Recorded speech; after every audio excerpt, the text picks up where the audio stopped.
I knew something was wrong the moment I walked onto the stage and saw those 3 empty seats, the ones I had reserved a month in advance, the ones I had triple-checked on the auditorium map, the ones my mother swore she would fill because she wouldn't miss this for the world, and yet they sat there untouched, silent, hollow, untouched by the warmth of bodies or the rustle of excitement, just 3 cold reminders that the people I trusted most had chosen not to show up to the biggest moment of my life.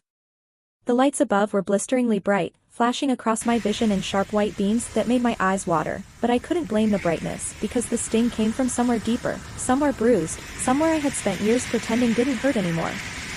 As my name boomed through the speakers, louder than necessary, echoing off the high ceiling like a spotlight aimed straight at my loneliness, the applause from strangers rose around me in a swelling wave, their cheers generous and full, but none of the noise reached the part of me still staring at the absence carved into the crowd.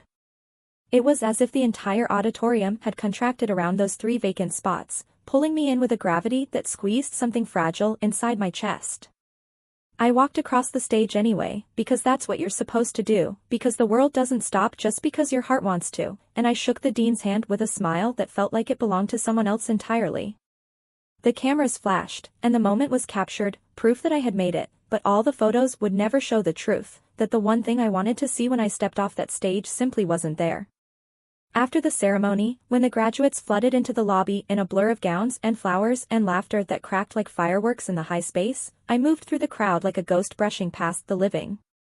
Everywhere I looked, families were gathering in tight clusters, fathers wiping tears they pretended they didn't shed, mothers adjusting tassels and hugging daughters until their faces disappeared into shoulders, siblings cheering like the accomplishment was somehow theirs too, cameras clicking, memories sealing themselves into permanence. Meanwhile, I stood slightly apart, my phone vibrating with notifications that I hoped to, prayed, were from them telling me they were parking or running late or sprinting through the building trying to find me. But when I opened my screen with trembling fingers, what waited for me wasn't an apology or even an excuse, it was a single photo of my family on a sunlit blanket in the park, the sky behind them impossibly blue, the grass vibrant, the picnic basket open between them like something out of an advertisement. Strawberries in a glass bowl, sandwiches stacked neatly, lemonade condensing on the side of a tall pitcher, and all of them smiling, so wide, so carefree, so blissfully unconcerned with what they were missing. And then the caption below twisted like a knife, family picnic day. Much needed. No mention of me. No hint of guilt. No acknowledgement that they had promised to be there.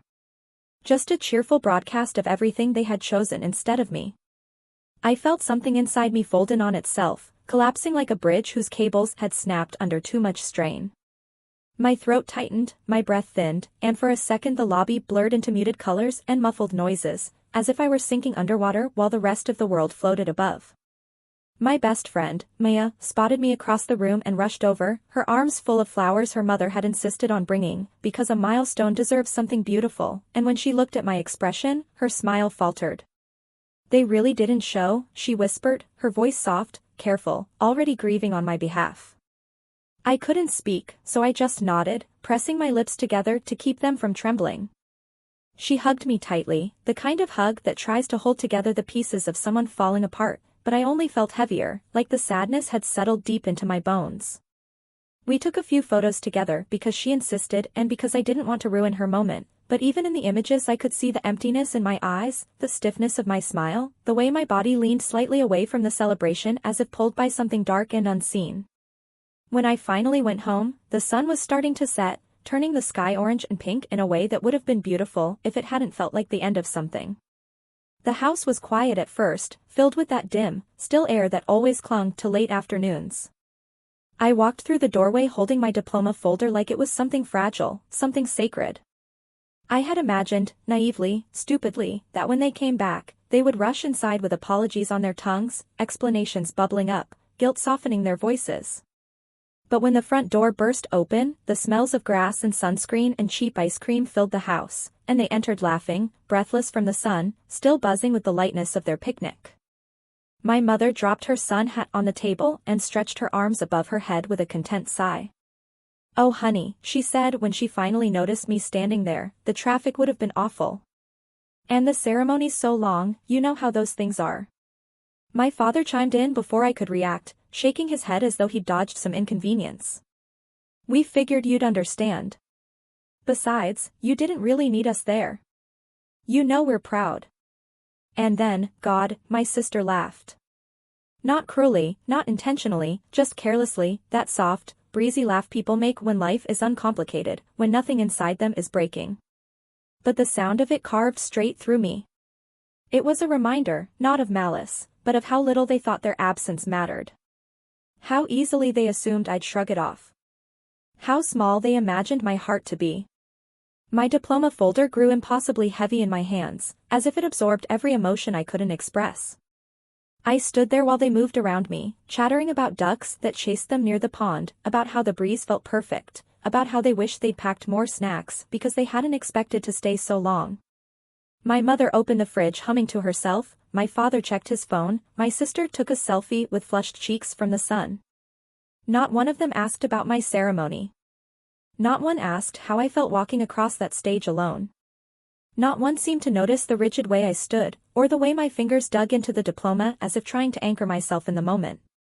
Then my father clapped his hands suddenly, breaking the fragile, suffocating silence between us. So, he said brightly, like a host restarting a party. What's next for you? The question hit me with a force I couldn't prepare for. What's next? As if what had just happened was insignificant. As if my entire day hadn't been overshadowed by their absence. As if they expected me to smile and pretend nothing had been shattered. I felt the heat rise behind my eyes, not the heat of tears, but something colder, sharper, more controlled. It sluiced through me like ice water, clearing the fog, tightening my breath. That question didn't just land wrong, it exposed everything. It revealed how little they saw me, how little they truly cared to see. And in that instant, something in me shifted, subtle but irreversible, like the quiet click of a door unlocking in the dark. That's where the moment ends, right at the point where the ache inside me hardened into something I could no longer swallow, something that would soon change the entire direction of my life. For the next week, the house transformed into a quiet battleground where every word was a weapon and every silence was a reminder of the invisible line that had been drawn between us, though none of them seemed aware of the war they'd started. They drifted around me with this eerie, practiced normalcy, behaving as though my graduation had been a minor event rather than the culmination of every night I stayed awake studying while they slept, every sacrifice I made while they overlooked me, every dream I carried alone because no one around me cared enough to ask what I wanted. My mother began leaving little brochures for modest local opportunities on my desk, retail openings, receptionist roles, part-time positions that wouldn't challenge anyone or take them far. She didn't say anything directly, she just placed them quietly, as though she expected me to pick one up and thank her for thinking of my future. My father resumed his routine of unsolicited comments laced with smug certainty, remarks about how real success takes time, and how I shouldn't rush big dreams, spoken with that airy superiority of a man who had never once asked what my dreams even were. My sister, never one to miss an opportunity to feel bigger than me, joked loudly to her friends on speakerphone about how I'd been so dramatic at graduation, painting me as some overreacting crybaby who made my own achievement into an inconvenience for the family. Every word she spoke became another flashback layered against the present, scenes from different ages blending into one long truth. The time they forgot to attend my science fair because they were too tired from shopping. The time they left me waiting 2 hours in the rain after practice because my sister wanted to stop for bubble tea. The time they missed my scholarship interview because they decided brunch was more important. These memories didn't just resurface, they slammed into me like waves dragging me under, reminding me of all the moments I'd convinced myself didn't matter because I was too afraid to face what they truly meant. I carried the weight of those memories with me as I went through the motions of each day, pretending to eat, pretending to sleep, pretending to exist normally within the walls of a house that no longer felt like mine. But beneath my silence, something restless churned, a pressure building slow and steady, like steam sealed inside a metal pipe. It reached its peak the same day the email arrived. I had been sitting alone in my room, scrolling numbly through job boards even though my heart wasn't in it, when the notification pinged on my phone. A short subject line. A company name I knew too well. When I opened it and saw the words, "We are pleased to offer you," everything inside me went still. A 6-figure offer. Full benefits. Relocation support. A career-defining position. The kind of opportunity people spend years chasing. My breath hitched as I read through it again and again, tears stinging the corners of my eyes, not because I was overwhelmed by the offer itself, but because the one moment I had dreamed of sharing with my family suddenly felt empty. I imagined telling them and watching their expressions soften with pride, imagined the congratulations, imagined, even foolishly, the embrace I'd secretly yearned for. But the moment I pictured them sitting in the park laughing while I crossed the stage alone, something inside me hardened with finality. I realized I would not share this with them. Not yet. Not until I decided how they deserved to learn it. The secret sat in my chest like a glowing coal, hot and powerful. That evening at dinner, I pushed pasta around my plate while my parents exchanged glances, waiting for me to bring up my plans, every subtle prod disguised as conversation. My father cleared his throat dramatically. "You'll stay nearby, of course. Family is family," he said, leaning back in his chair like a king waiting for his kingdom to align with his wishes. His tone wasn't hopeful, it was expectant, dismissive, as if my future were a foregone conclusion he'd already solved in his head. My mother chimed in with a sympathetic sigh. "We know you want big things, sweetheart, but big things can be unrealistic. Not everything has to happen far away." My sister rolled her eyes as she scrolled through her phone. "Yeah, don't be extra. It's just a job." The words hit me in places that felt too sore to touch, but I didn't show it. Instead, the silence inside me shifted, tightened, crystallized into something sharp. Something decisive.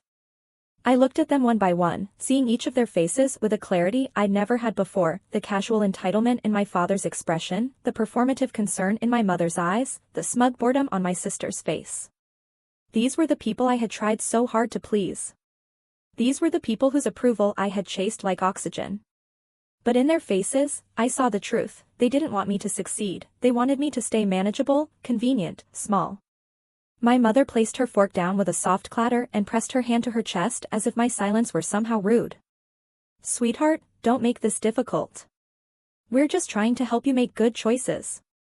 Something in her voice, the gentle patronizing tone, the careful manipulation, struck the final nerve. The sound echoed against every flashback that had been clawing at me all week, the hurt, the disappointment, the abandonment disguised as oversight.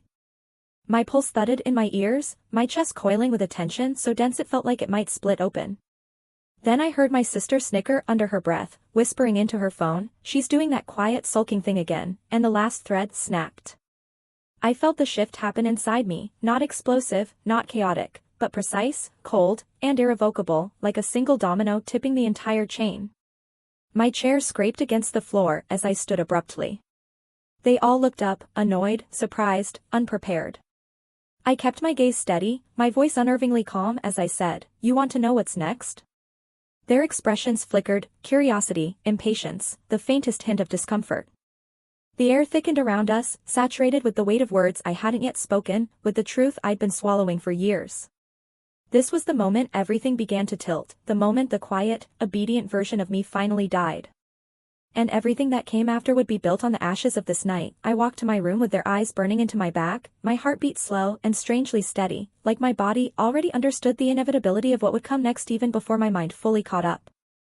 I closed the door behind me, leaned against it for a moment, and let the quiet settle over me like a second skin, cool, controlled, and resolute.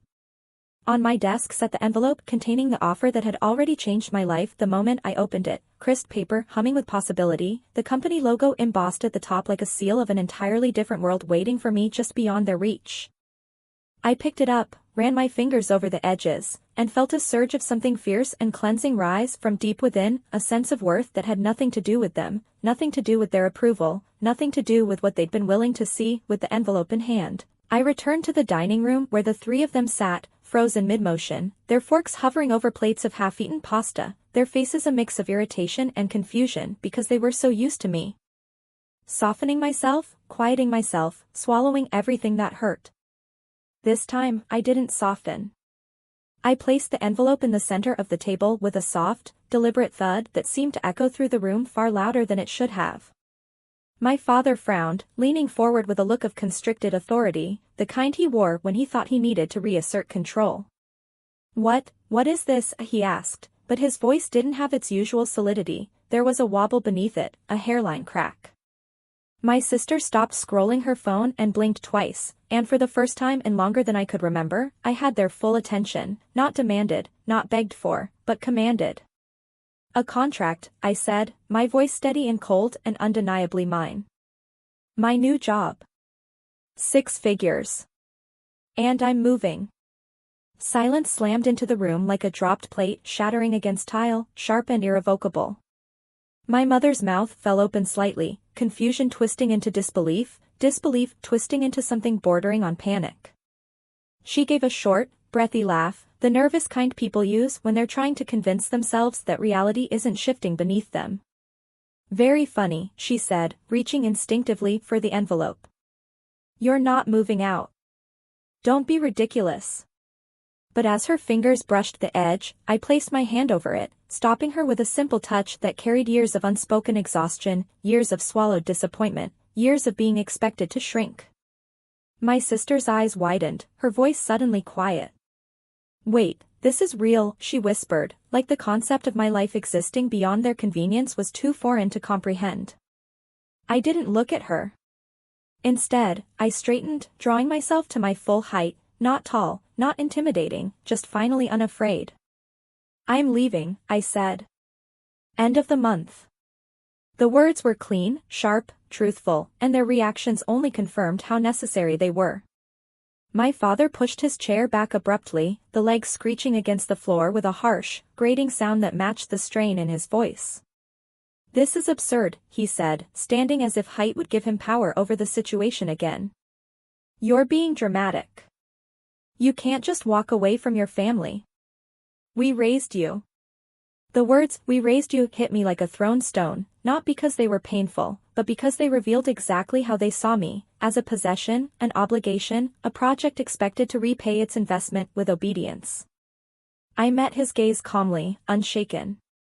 You weren't my family when it mattered, I said, and the truth of it sat between us like something alive.